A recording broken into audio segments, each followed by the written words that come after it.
muito bom dia. Você ligadinho na nossa programação do nosso sabadão aqui na tela da SIC TV. Começando mais o Viver Bem, falando de qualidade de vida, bem-estar, saúde. Todo sábado, vocês já sabem, né? Nós temos um encontro marcado aqui, trazendo especialistas, esclarecendo temas. São diversos os assuntos que a gente trata aqui no nosso programa. Então, eu te convido a permanecer junto comigo no finalzinho. Então, tenho certeza que você vai sair contente com mais um episódio, mais um programa Viver Bem, tá certo? Vamos lá, então, a nossa temática de hoje. Vamos falar de alergias, porque as crises de espirros, a coceira na pele, a dificuldade para respirar, esses são alguns dos sinais que podem indicar uma alergia, né? Mas você sabia que existem diferentes tipos de alergias e que elas podem surgir em qualquer fase da vida, qualquer momento? De repente você não tinha uma alergia e desenvolve? Seja respiratória, alimentar, de contato ou medicamentosa, as alergias elas podem causar desde desconfortos leves até reações graves que colocam a saúde em risco. Mas o que exatamente acontece no nosso organismo quando a gente tem uma reação alérgica, né? Quando a gente passa por esse processo? Como diferenciar uma alergia de outras condições? E o mais importante, como prevenir e tratar corretamente para evitar qualquer tipo de complicação. Então, para a gente esclarecer todas essas dúvidas, convidamos a alergologista, a doutora Jéssica Luna, que é muito bem-vinda aqui com a gente. Pode entrar, doutora, pode chegar aqui no nosso programa. Bom dia, Renata. Bom dia. Bom dia a todos. É um prazer estar aqui. Muito obrigada pelo convite, poder esclarecer um pouquinho mais aí desse tema tão comum e que acomete tantas pessoas. A gente que agradece. Vamos sentar então, doutora, para a gente bater esse papo?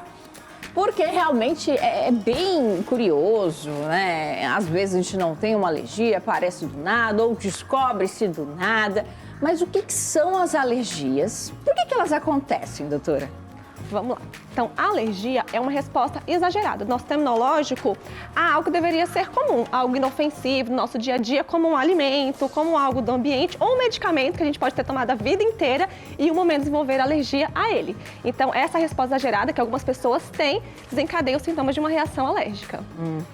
E quais são os tipos mais comuns de alergias?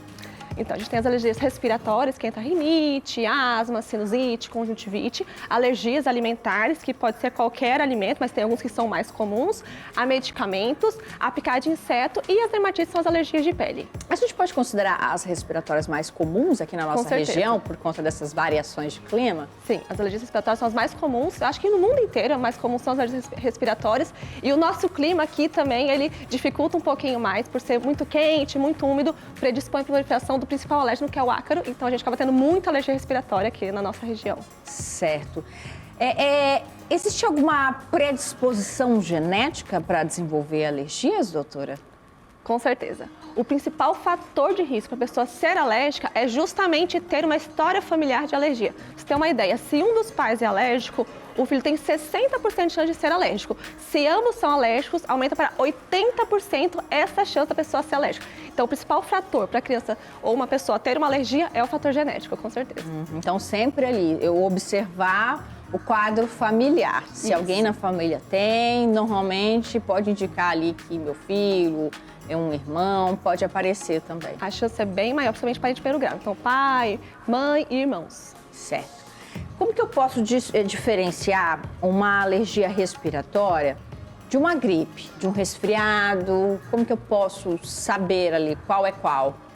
Alguns sintomas são iguais, como por exemplo, ambos têm secreção nasal, tem obstrução, pode ter espirro, pode ter coceira, mas normalmente num quadro de alergia eu tenho uma secreção clarinha, transparente, dificilmente vem outros sintomas associados, é mais essa questão dos sintomas nasais, né? Então bastante coceira, bastante espirro, às vezes vem sintomas nos olhos também, mas se limita a isso. Quando eu tenho uma gripe, um resfriado, por exemplo, eu tenho esses sintomas, mas a secreção tende a mudar de cor, ficar mais amarelada, esverdeada e vem também febre, vem dor no corpo, corpo, vem mal-estar.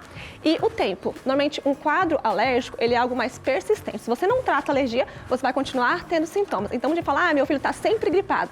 Às vezes, não é uma gripe que ele está sempre gripado. É um quadro alérgico que ele está tendo aqueles sintomas que ficam persistindo. E um quadro gripal, um resfriado, ele tem um tempo de duração. Você melhorou daquele quadro, você não vai ficar sem sintomas um período assintomático até pegar uma nova gripe, um novo resfriado. Então, são algumas diferenças entre uma doença e uma alergia. Mas até as alergias, doutor, então, porque assim, nós como leigos imaginamos, mas se a pessoa é alérgica, ela vai ter que conviver com aquele espirro, com aquele incômodo, com aquela obstrução a vida toda. Então, até a alergia respiratória tem um certo controle, tem medicamento para controle dela? Tem sim. A gente tem várias opções de tratamento, seja medicamento, seja cuidados para evitar o gatilho, né, o que desencadeia uma reação alérgica. A gente tem vacinas, imunoterapia, tem muita coisa que pode ser feita. A pessoa não precisa viver com sintomas, viver com alergia. Tem muito o que fazer para controlar os sintomas e ter uma melhor qualidade de vida, com certeza, né? E nas alergias alimentares, quais são os principais sintomas? Normalmente é meio que fácil a gente identificar, né? Porque manifesta ali, se eu tenho uma alergia alimentar, ela manifesta de imediato, né? A gente tem vários tipos de alergias alimentares. A mais comum é a imediata, de IgE mediada, que você tem contato com o que te causou alergia, imediatamente você vai ter sintomas, que são de minutos. A gente fala que é até 2 horas, mas na prática, que são assim, 10 minutos você já tem algum sintoma. O mais comum são as lesões de pele, então manchinhas vermelhas que coçam bastante pela pele. Eu posso ter inchaços, né, no olho, boca, orelha. Posso ter bastante vômito, diarreia, posso ter o fechamento da garganta, que é o edema de glote, que é algo muito perigoso. Posso ter queda da pressão arterial e levar a um choque anafilático, anafilaxia, que é uma reação alérgica muito grave. Então, o tipo de reação que eu vou ter é imprevisível de uma alergia alimentar, né? Por isso é tão importante identificar que você tem alergia, excluir o alimento e investigar, ver o que pode ser feito com relação a isso. Tem que ter bastante cuidado com as alergias alimentares. Mas tem outras, você falou que, você comentou, você pontuou que essa é uma imediata. Então, tem outros tipos de alergias alimentares que uma resposta ela não é tão imediata assim? Tem. A gente tem as alergias não IgE mediada, que é uma reação mais gastrointestinal, em que eu tenho uma inflamação no meu trato gastrointestinal, muito comum em bebês. Então, o bebezinho, aquele bebezinho com poucos meses de vida, que ele tem contato com leite materno, a mãe consome coisas com leite, ele tem sangue nas fezes, ele tem diarreia, ele tem muco, ele tem muita cólica, ou então um refluxo muito importante. Isso pode ser um sinal de alergia alimentar, principalmente alergia à proteína do leite de vaca. No bebê, essa é a mais comum, não é a IgE mediada no bebê. Nossa, curioso. E aí, como é que fica para diferenciar normalmente, até para a mãe perceber e não se confundir ali entre intolerância e alergia? Porque as intolerâncias normalmente também são reações mais gastrointestinais, né? Isso gera muita confusão. Os sintomas, alguns são parecidos. Na intolerância eu tenho bastante dor, desconforto. O que eu tenho na intolerância? Então, na intolerância à lactose, que é a mais comum que a gente vê na prática, a diferença entre intolerância à lactose e alergia à proteína do leite de vaca. Na intolerância à lactose, eu vou ter um problema com a lactose, que é o açúcar do leite. Eu não consigo digerir essa lactose porque eu não tenho a enzima, seja parcial, total, eu não consigo digerir esse açúcar, então fica na barriga fermentando, aquele açúcar fermentando. Então dá distensão, incha a barriga, dá dor, dá cólica. Muitos pacientes têm diarreia associado quando tem contato com a lactose, mas se limita a isso.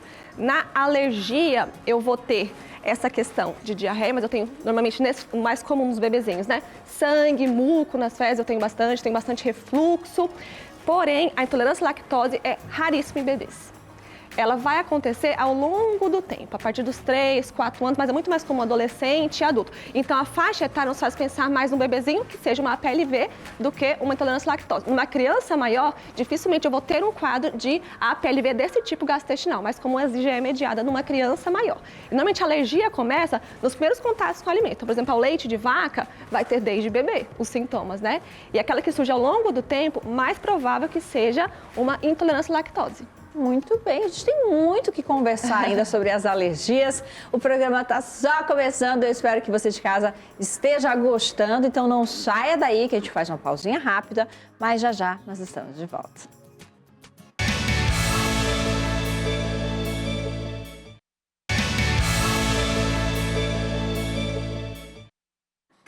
Para você que está ligando a telinha agora, estamos falando hoje no nosso Viver Bem sobre alergias. Os principais tipos, né? Temos aí uma infinidade de alergias respiratórias, alimentares, as tópicas, né? Então, E você de casa, conhece todas elas? Estamos conversando com a doutora Jéssica Luna, que é alergologista, nos ajudando a entender um pouquinho dessa temática tão interessante e tão importante para acender esse alerta, né? Porque em alguns casos as alergias podem ser bastante perigosas. Inclusive estávamos falando ali no bloco anterior sobre as alergias alimentares, né? Você explicou bastante ali a questão da alergia à proteína do leite, né? Que acontece principalmente em crianças.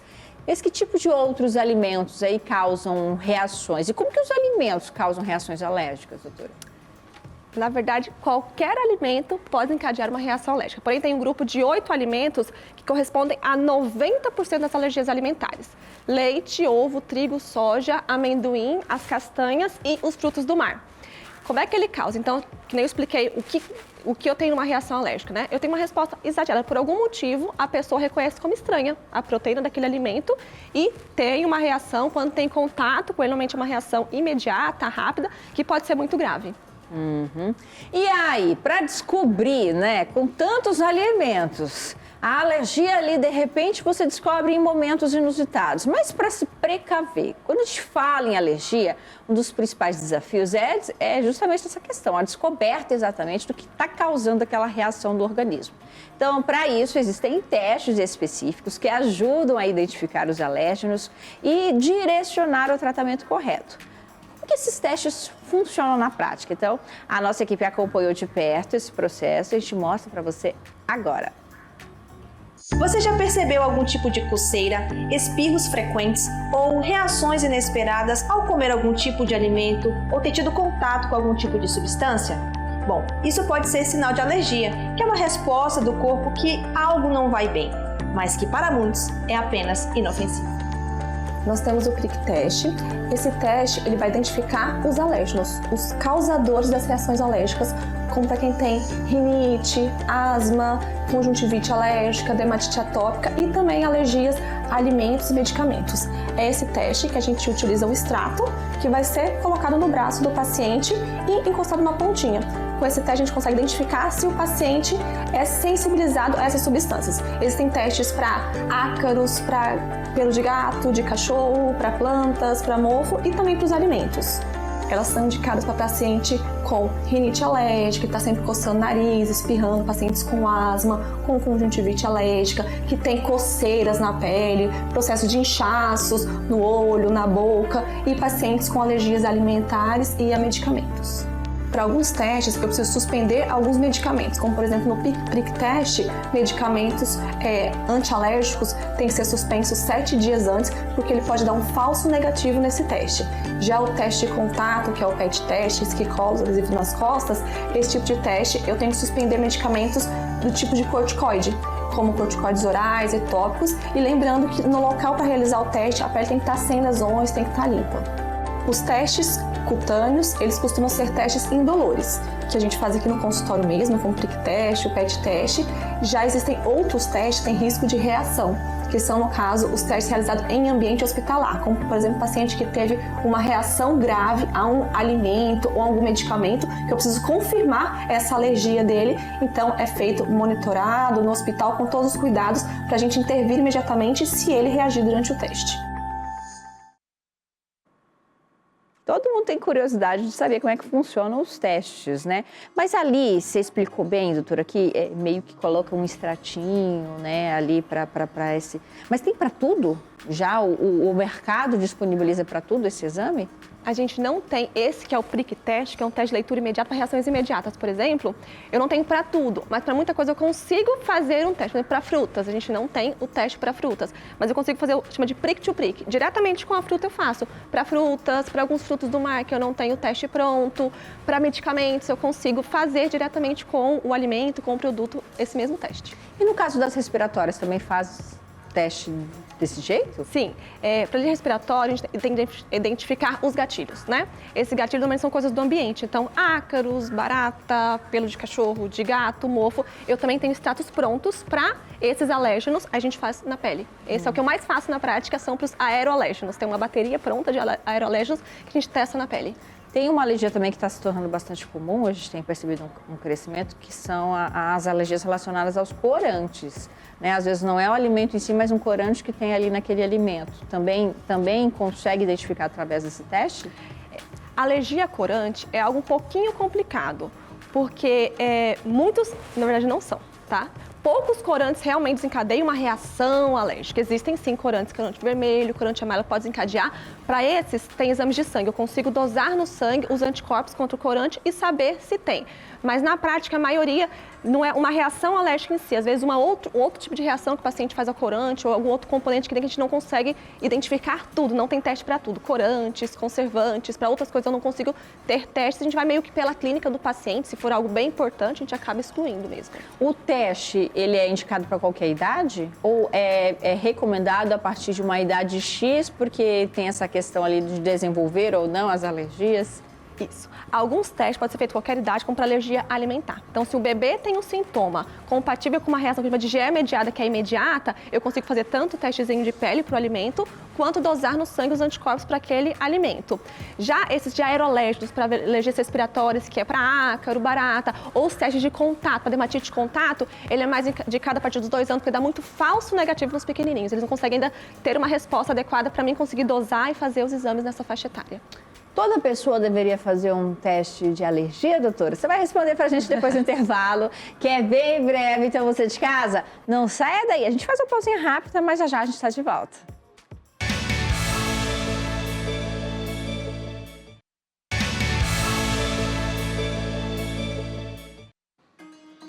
De volta com o nosso programa, com um bate-papo muito gostoso, hoje com a doutora Jéssica Luna, falando sobre as alergias. Ela que é especialista na área, né? A gente já conseguiu aqui apresentar para você de casa um teste lá no consultório, como que é feito, todo o procedimento, para que todo mundo entenda um pouco mais sobre as alergias. E já que é algo que normalmente a gente só descobre quando acontece, doutora, você acha que o teste ele deveria ser mais explorado pela população no geral ou simplesmente realmente só se eu tiver alguma manifestação alérgica? Qual que seria a sua recomendação nesse sentido? A gente não recomenda fazer testes alérgicos em quem não tem sintomas. Por que isso? Porque se eu fizer um teste, pode vir positivo. Você pode ser sensibilizado a um alimento, a algo do ambiente, mas isso não te causa sintomas, você não é alérgico, você é só sensibilizado. Então, muita gente faz teste de alergia, vem positivo e fala, mas eu como um alimento e nunca tive nada. E pode acontecer o contrário. Por exemplo, um paciente que fez um teste e deu que ele é sensibilizado a camarão. Ele sempre comeu camarão a vida inteira, nunca teve sintomas. Fez o teste e excluiu. Ele pode virar alérgico ao camarão. Por quê? Porque eu tenho anticorpos pronto no meu sangue contra aquele alimento, o camarão. Só que ele está quietinho, não causa problema nenhum. Se eu paro de consumir, eu esqueço. Eu perco a memória imunológica que eu tenho contra aquele alimento e posso virar alérgica a ele. Por isso tem que ter muito cuidado com esses testes de alergia, a interpretação deles e excluir alguma coisa que às vezes não precisa ser excluída. Então a gente não recomenda fazer de rotina para saber se você tem alergia ou não. Se você tem sintomas compatíveis, aí sim a gente faz os testes, vendo do que você tem alergia, para a gente orientar melhor o tratamento. Então eu posso, de repente, ser uma pessoa que hoje eu estou com 36 anos, nunca manifestei nenhum tipo de alergia. Eu posso amanhã comer algo ou ter ali, desencadear uma alergia respiratória. Isso pode acontecer do nada, assim, para a gente do nada, mas em algum determinado momento da vida pode aparecer uma alergia? Pode. Qualquer momento da vida você pode desenvolver um sintoma de uma reação alérgica. O mais comum é começar na infância, né? Alergia respiratória, rinite, asma, mas tem gente que começa na idade adulta. Mas alergia, por exemplo, a medicamentos, qualquer momento da vida, um medicamento que você sempre usou. Dermatite de contato, tipo um produto que você usa, um cosmético, a bijuteria, a cosméticos, qualquer momento da vida, um produto que você sempre usou, você pode virar alérgico a ele em algum momento. Alergia alimentar também, principalmente algo que você não é habitual do teu dia a dia comer, né? Você pode desenvolver alergia também. Respiratório também pode acontecer, aí surgir ao longo da vida. Então, você não está imune ainda de ser alérgica. Posso até colocar a doutora agora numa polêmica, mas acho que é interessante a gente questionar, porque a gente percebe que no mundo das dietas, da alimentação, algumas pessoas seguem linhas ali um pouco mais extremistas, né? De zero glúten, ou zero lactose, ou zero tal coisa. o fato de tirar algo da minha vida ao extremo, isso pode de alguma forma fazer com que o meu organismo, se eu não consumo tal coisa, tirei ali total da minha alimentação, eu acabar desencadeando uma alergia, doutora? Até pode, se você tiver, por exemplo, anticorpos prontos no seu sangue. Se você tiver IgE contra aquele alimento do seu corpo, que até então não te causa nenhum problema, e você para de consumir, você pode virar alérgico àquele alimento. Tem que ter muito cuidado com a dieta que você vai fazer, principalmente muito extremistas, para isso. Então, tudo tem que pôr na balança os riscos e benefícios. Se você é alérgico, você tem intolerância ao alimento, o tratamento é tirar o alimento. Mas se você não tem isso, não recomendo que seja tão extremista com relação a isso. E se a pessoa, ela apresentou ali alguns sintomas mais brandos de alergia, ela pode, de alguma forma, insistir naquele alimento ou naquele produto para que, de alguma forma, o corpo se adapte ou não acontece isso, não é recomendado? Nas alergias IgE mediadas, que são as imediatas, a gente não recomenda fazer isso. Por quê? Hoje você pode ter uma reação leve, mas a tua próxima reação pode ser uma reação mais grave. Então, a gente não recomenda você ficar testando em casa se você vai comer ou não. Porém, o tratamento da alergia alimentar é consumir o alimento. Só que nessa alergia mais grave, a gente faz sob supervisão esses testes. Vamos ver se você já tolera uma pequena quantidade. Aí vou no hospital, dou para o paciente, observo, tem todo um protocolo para fazer, para ver se ele tolera o alimento e eu vou introduzindo de pouquinho em pouquinho para ele. Mas sempre sob supervisão, porque eu não sei se ele vai reagir de forma leve ou vai fazer uma anafilaxia, um choque anafilático. O que seria a dessensibilização? É nesse sentido? A dessensibilização é como se fosse um treinamento. Eu vou treinar o meu sistema imunológico para que ele não reaja mais a algo que eu tenho alergia. Por exemplo, quem tem alergia tem rinite, asma, tem alergia a ácaro. Eu vou dar para o paciente de pouquinho em pouquinho o ácaro e vou acostumando ele com aquele alérgeno para que ele não reaja mais quando tiver contato. Para alimento, mesma coisa. O paciente tem alergia a leite. Eu vou dando para ele de pouquinho em pouquinho leite, claro, com a dose certa, no momento certo. E monitorado com o auxílio de um profissional, sempre no né? hospital, monitorado, tem que ser feito com o alergologista, porque a gente vai avaliando. Qualquer sinal de uma reação, a gente suspende o teste e volta para o que estava antes. Mas o tratamento da alergia alimentar não é a exclusão, é introduzir no momento certo o alimento para que você consiga curar. Porque muitas alergias alimentares, principalmente na infância, elas curam ao longo do tempo. Então a gente vai dando um empurrãozinho para acelerar esse processo de cura e conseguir aí melhorar a qualidade de vida do paciente e da família, claro, né? É por isso que é sempre bom buscar o especialista. A gente não pode tentar estratégias sozinhos, porque isso pode colocar em risco a nossa vida. Com certeza. Apesar do nosso corpo também ser adaptável. Isso. Se você não fizer nada, uma alergia alimentar, provavelmente vai curar ao longo do tempo, né? Mas eu não sei quem que vai curar e quem não vai. Até uns 10 anos atrás eu falaria, não, até uns 5 anos uma criança vai curar de uma alergia a leite, a ovo. Hoje em dia, que a gente vê na prática, não. Criança 10, 15 anos não curou ainda da alergia alimentar. Então a gente faz esses testes para acelerar esse processo de cura e principalmente diminuir o risco de uma reação grave. Como eu falei, eu posso ter a qualquer momento uma reação grave com risco de vida. Então, se eu ajudo a curar mais rápido essa criança, consequentemente o risco de vida dela diminui bastante, consequentemente a qualidade de vida para a família, para essa criança é outra coisa. Nossa, bate-papo realmente muito interessante, viu, doutora? Quero agradecer a sua participação aqui com a gente. Infelizmente, o tempo em TV é curto, a gente não conseguiu falar tudo o que gostaria, mas quem quiser saber mais sobre este assunto, como é que pode te encontrar? Eu tenho o Instagram, que é @doutora Jéssica Luna, e eu posso deixar o contato também no meu consultório para quem quiser a gente tomar uma consulta, tirar as dúvidas, ver cada caso individualmente, né? O que pode ser feito no seu caso, em cada situação, para resolver o problema e ajudar aí nessa questão da qualidade de vida, no tratamento das alergias. Muito bom, tá aí o Instagram da doutora, qualquer dúvida é só entrar lá, tem todas as informações, ela também traz abordagens aí a respeito da temática. Eu espero que você de casa também tenha gostado, porque eu achei o nosso bate-papo muito produtivo, viu? A gente encerra por aqui, mas sábado que vem tem mais. Tchau, gente!